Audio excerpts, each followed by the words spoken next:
more likely they are to be Republican voters. That's just my theory. Jeff, books? Well, democracy? books, you know, we're in such a ferment about how media is changing right now. There's no question that blogs and online publications are really changing things. Certainly they're engaging a lot more voters than before. Obama's responsible for some of the influx of new voters. We're going to have, I think this is the first presidential election where a majority of people under 30 who can vote are going to vote. And there is a candidate responsible for some of that.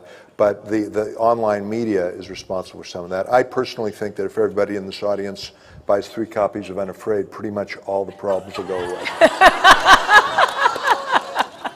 Susan, I mean, you examined the beginnings, the beginnings of democracy. It was literate, thoughtful people who wrote books and read books, and absorbed ideas, and created what it is we're celebrating in 10 days. I know. The history is very interesting because in that period, though, there were a lot of people who literally didn't know how to read. And Jefferson had, you know, what was considered a large library. And I can't give you the exact figure, but maybe it had, you know, under 1,000 volumes. I mean, that was, you know, people didn't have, we have, most of us probably in this room have larger libraries, you know, personally. So we've gone through a period of much more reading, and now it's supposedly less reading, although when kids are on the internet, they have to read. I mean, those are words there, so they're reading. And they have to spell correctly to get to web addresses. Yeah, exactly. So I think that we have I think what we need to do is it has to do with time. There's a big movement here called slow cooking. Slow food. Slow food. There's slow cooking, there's slow food. Slow eating, slow living. Reading is a slow procedure. You kind of, you know, you sit, you don't have this noise at your ears, or you don't have traffic speeding by you. You're just sitting curled up in a chair, and, you know, maybe there's a fire. I mean, there's a feeling of peace and serenity and quiet, and I think, you know, we should start to sell that activity as having a value besides, you know, just sort of feeling like you can list off all the things you've read and all the stuff you know. It doesn't have to do with that. It has to do with inculcating a state of mind that is reflective, so that you're not only reading somebody else's reflection, but it makes you start to reflect too, and to know yourself better as you read. And I think ultimately inoculated against the craziness of the fast campaign nonsense. Yeah, that's the best inoculation. We have time for a few questions. Right here, the fellow in the Obama T-shirt, right there. Not that we're favoring any of the candidates here. Well, we're all undecided, aren't we, on this panel? There was a conversation about trying to get people more involved and so forth. Personally, I've been doing a lot of phone banking. First time in my life. Great. One of the things that I found was that people have a certain sense of learned helplessness. They feel as though candidates... Could you bring that just a little closer? They have a sense of learned helplessness where they feel as though neither candidate is interesting to them.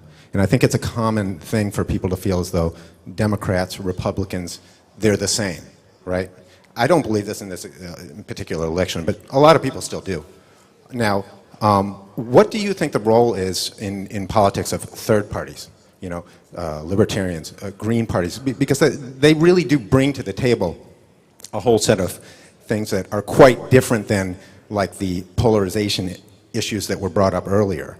You don't necessarily see those in third parties. So that's my question. What do you think the role is of third parties? I have strong opinions about that. I feel that you know, it would be good if we had more parties in the United States, because we have this very strange thing. The Republican Party has become so odd. It's almost like Le Pen in France, if you know that, the far right party. And yet there are true conservatives, and they you know, it would be nice to have a party that was true conservatives, and then let those Le Pen sort of far-right people be a party. But I do feel that I was opposed to Nader in 2002, not necessarily because I disagreed with most of his views. I agreed with most of them, but that I felt you can't impose that party system on people. You have to do your grassroots work and build the idea among people so that the people, you have the strength. You don't do it by, I mean, in a way, that play for getting the money that is supposed to be given to a party if they get enough voters that Nader was making is a kind of monarchical move. It's a top-down move. It has to come the bottom up. And so I think that the Green Party has had some success in local elections. And that's the way it has, you know, old spade work, grassroots work, that's the way to build that. That's the only way. I think one of the key to the crisis of democracy that we're seeing is how limited the discourse is. You know, we have elections for two reasons. One is to select our leadership. The other is to have a conversation about what we want for our country, our state, our community. And it would be nice if a few alternatives were on the table during that conversation, like, say, about little things like health care. So if you can imagine a range of possibilities like this, our discourse has been like this for, I feel like, my whole voting life. That's right. And that's different from European countries. And there's, it's a long topic why that is. I think there are a lot of things that have created that. But the key has been money in politics. And it's another day's discussion. But I have trouble getting optimistic about the future without public campaign financing, unless we move to public campaign financing. I think some of the symptoms, which is what you're talking about, would probably fall away if we could get there. There's an interesting race going on in Minnesota right now. Franken versus Norm Coleman. Amazing. Third party. And there's a third party candidate who is only 5 or 6 points behind in the polls. And if you remember when Jesse Ventura became governor of Minnesota, it was the same thing that happened. The left, the Democrat and the Republican just hit each other so hard that he rose. And there's a possibility that this guy, and I can't remember his name, Delaharty or something, he may rise up and, you know, people in Minnesota are notoriously... Well, even Clinton benefited from a third party. Perot, and that's why he was able to win. And I'm by the way, sorry, go ahead. I'm convinced that Pat Buchanan destroyed the Reform Party on purpose in the year 00. That he did it on purpose because he got the nomination for the Reform Party.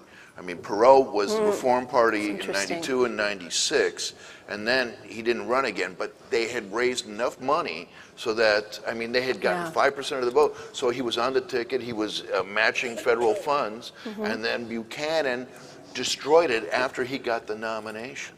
Because he had elective surgery 2 weeks before the election.